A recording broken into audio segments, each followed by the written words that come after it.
Привет, расскажи, пожалуйста, пару слов о себе и как ты попала в модельную индустрию. Привет, меня зовут Настя. В модельную индустрию я попала, я думаю, после знакомства с Таней, поскольку, то есть меня как-то всегда интересовала фотография, то есть, нравились какие-то съемки, там нравилось листать журналы, наверное, как всем девушкам. И вот однажды мы с Таней поснимали тесты, и они получились такие классные, мне они так понравились. И как раз это было за пару месяцев до моего переезда в Вену. То есть сам переезд был связан не непосредственно с моделингом, я уезжала учиться. И, это было такой моделинг, это было приятное дополнение. Вот сразу, как я приехала в Вену, буквально, наверное, в первую неделю, я посмотрела в интернете, какие есть агентства, и я еще не знала то, что нужно там снимать снэпы и так далее особенно, то есть. И я просто разослала тестовые съемки по модельным агентствам, и мне, со своими параметрами, то есть я знала то, что параметры важны, вот, там, с ростом, я не очень высокая, я 1,70 м-71 м, вот, довольно большая разница со стандартами, мне кажется. Вот. И мне сразу же там в течение 2 дней, наверное, ответили и позвали, то есть не попросили снэпа, позвали сразу прийти в агентство, познакомиться, пообщаться, то есть и померить меня уже на месте по сантиметрами и так далее. Агентство Vino Models, это там, где Стелла Лючия, вот сейчас все знают, это очень известная модель, и еще Хелена Северин тоже оттуда. Они изначально из Австрии, как из Вены. Вот, там я понравилась директору, но я не дотягивала по росту, то есть все-таки они посмотрели, то есть померили еще раз и сказали, нет, все-таки мы не готовы. Я в итоге попала в другое агентство, которое больше ориентировано на, конкретно какой-то венский рынок, то есть, в принципе, там тоже хватает и журналов, хватает и показов, и всего, а Vino Models, они ориентировались чисто еще также из Vino Models на Дин Леопольд, который вообще Victoria's Secret сейчас, и они именно ориентировались на поиски каких-то новых лиц, чтобы их уже в США, куда-то во Францию, в общем, не местный рынок, вот, и туда я не попала, вот, но зато у меня все сложилось с Body and Soul. Я получила свой первый контракт, то есть на много-много страниц, мне дали время с ним ознакомиться, то есть я радостно его подписала там в течение первой недели, и вот сразу же посыпались предложения о съемках, о некоммерческих, то есть уже нужно было бук собирать. Вот, и это было очень приятно, очень весело. Мне там только-только исполнилось 18 лет, и это очень помогло начать знакомиться с людьми, начать говорить, начать общаться, то есть как-то познавать эту Вену не с туристической стороны. И в дальнейшем, что меня в такие жуткий восторг приводило, это и то, что все съемки проводились в такие очень были интересные локации, и кастинги тоже. И вот мои первые тоже съемки, когда мы снимали тесты или просто какие-то, в общем, для некоммерческих публикаций. Это часто были тоже квартиры фотографов, которые были оборудованы так, что там одна комната жилая, одна студия. И эти все высокие потолки, белые стены, в общем, это было очень приятно, очень потрясающе. Вот, и, наверное, через где-то 1,5 недели с подписания контракта, то есть я уже несколько тестов поснимала, и мне первое предложение было первый журнал, там у нас в Вене есть «Авангардист» магазин, это тоже не коммерческая, такая серьезная же публикация. И там еще такое правило, букер сам выбирает съемки, в которых ты участвуешь, и ты, по договору, то есть ты ты не можешь сказать нет. Есть какие-то границы, да, которые ты для себя обозначаешь, то есть если ты там не готов, как-то частично может обнажаться, то есть да, это все нормально, это все понимается, но в плане, например, я даже сама не думала, что будет такая съемка, которая меня так шокирует, но, в общем, моя первая серьезная работа, серьезная съемка была, это съемка в мясной лавке. Вот. Я помню, ты мне про нее говорила. Да. Вот, я человек, который уже очень-очень много лет не ест мясо, и, в принципе, у меня довольно чувствительная психика, вот, и у меня был такой просто ужасный страх, то есть ужас, я была в шоке, но думаю, ладно. И еще все это обсуждали на немецком, на английском, и у меня всегда такое в голове периодически было то, что, наверное, я не так поняла. Ты всегда, когда что-то действительно тебя пугает, ты думаешь, нет, это точно не может быть так, это точно, как бы, я не так поняла. И вот, нас место встречи назначили в центре. Вот мы приехали, познакомились с командой, очень приятная команда, там всегда все были очень-очень-очень были интересные люди, и очень приятно было с ними знакомиться, общаться. И была я и еще молодой человек, то есть я немножко стрижинка, а парень был очень рыжий, прям огненно-рыжий парень. И вот мы приехали, нас накрасили, я думаю, ну вот мы в центре города, мы точно не пойдем ни в какую мясную лавку. И вот мне крутят волосы, то есть я уже вся такая, ну как бы готовая, в общем, к съемкам. И мы говорим, ну все, поехали дальше. И мы встречались в 10 или в 11 вечера, съемка проходила ночью. Ночью в мясной лавке. Не просто в мясной лавке, а в мясной лавке именно с холодильником, именно с этими тушами огромными. В общем, мы туда приехали, и я думала, я упаду в обморок, но команда была очень довольна, мы очень все здорово отснимали там, даже вплоть до того, что как режиссер съемки, он взял с собой какую-то массу, какой-то немецкий аналог звездочки, я себе намазала нос изнутри, то есть ментолом, как бы, потому что запах не такой, ну вы представляете, в общем, специфичный запах мясной лавки, как бы, вот, но они были очень довольны, мы все очень хорошо отснимали, и потом уже конкретно отдельно визажисты и отдельно фотографы с этой съемки уже дополнительно звонили в агентство и звали меня на другие съемки, то есть в принципе, даже не запрашивая у агентства снэпа, то есть они просто как бы звонят и говорят, мы хотим, чтобы приехала она, все, точка. Что примечательно, то есть есть какие-то издания, они общие с Германией, так как две страны обе немецкоговорящие, то есть и тоже, в принципе, периодически там в Мюнхен тоже были какие-то предложения, то есть какие-то кастинги, то есть, как бы это считаю общий все равно рынок. И были журналы, которые чисто на Австрию ориентированы, то есть, и какие-то тоже проекты, то есть, я участвовала в нескольких проектах от L'Oréal, и это было без таких, эти были туториалы без каких-то серьезных махинаций с волосами, то есть без стрижек и так далее, но однажды я участвовала в Hairdressing Awards от Schwarzkopf.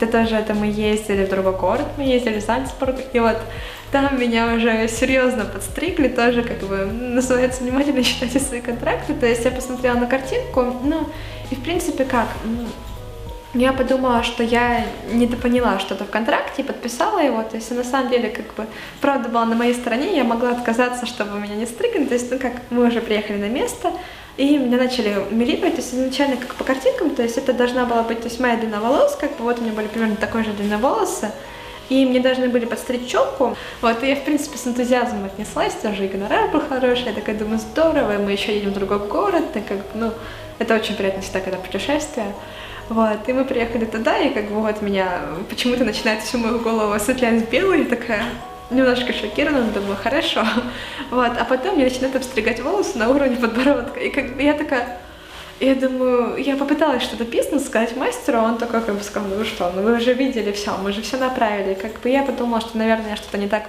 поняла, и как бы, собственно, как бы ладно, сама виновата, и вот меня подстригли.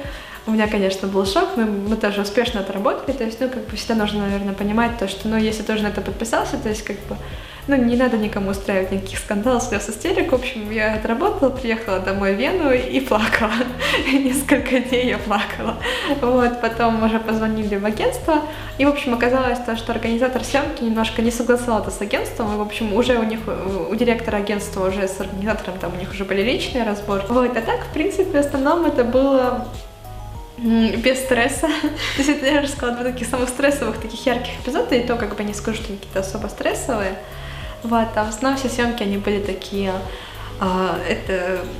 это просто потрясающе. То есть у нас были съемки в бассейнах, то есть в бассейнах не как вот, наверное, любая девушка, как бы современная, когда ей говорят бассейн, она представляет как бы, бассейн спортивный.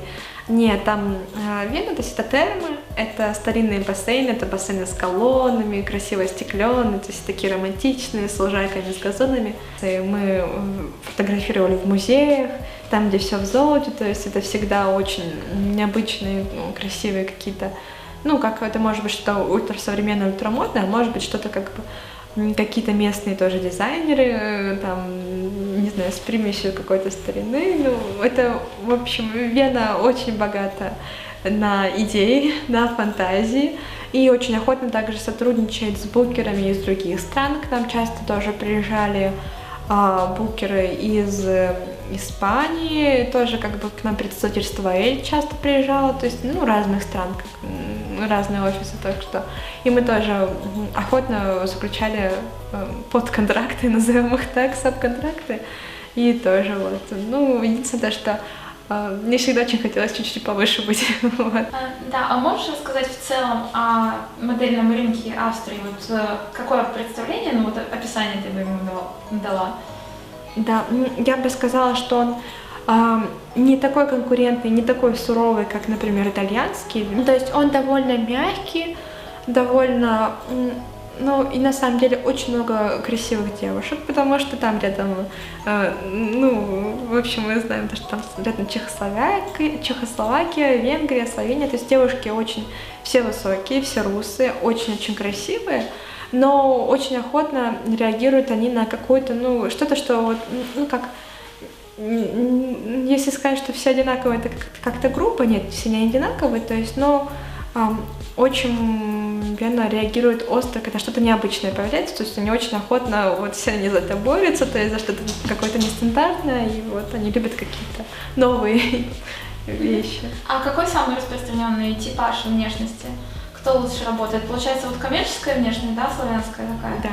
Требуется чаще. На самом деле, ну, все-таки, наверное, это в любом каком-то регионе, то есть есть какие-то, ну, какие-то сети косметических магазинов, то есть они все-таки охотнее пригласят кого-то из коммерческого, ну, как какого-то четкого разделения, то есть, ну, я не скажу, что я совсем коммерческого формата, то есть, но, в принципе, меня звали и туда всегда очень охотно, то есть, и как бы и отбирали тоже, но вообще не смогу, к сожалению, четко ответить, но я бы сказала то, что приглашают, особенно вот сабконтракты и какие-то, и если брать именно какие-то фэшн-съемки, то охотнее не коммерческую, конечно. А если реклама какая-то, то есть, ну, то все-таки, наверное, больше коммерческая. Да, если из такого. Получается, там больше всего было директ-букингов, а кастинги какие-либо были? Кастингов было тоже очень много, просто, ну, конкретно у меня было много директ-букингов, то есть, и когда я уже вернулась в Россию, тоже продолжали прислать какие-то приглашения. Вот, а кастингов тоже было много, это особенно вот как раз реклама, это видео, то есть. А какие у тебя были самые распространенные работы? Это все-таки журналы? Фотосъемки, журналы, фотосъемки и, да, какие-то публикации, то есть это офлайн и онлайн-журналы, то есть, да, в основном, да. Ну и вот то, что я говорила, несколько проектов для L'Oréal.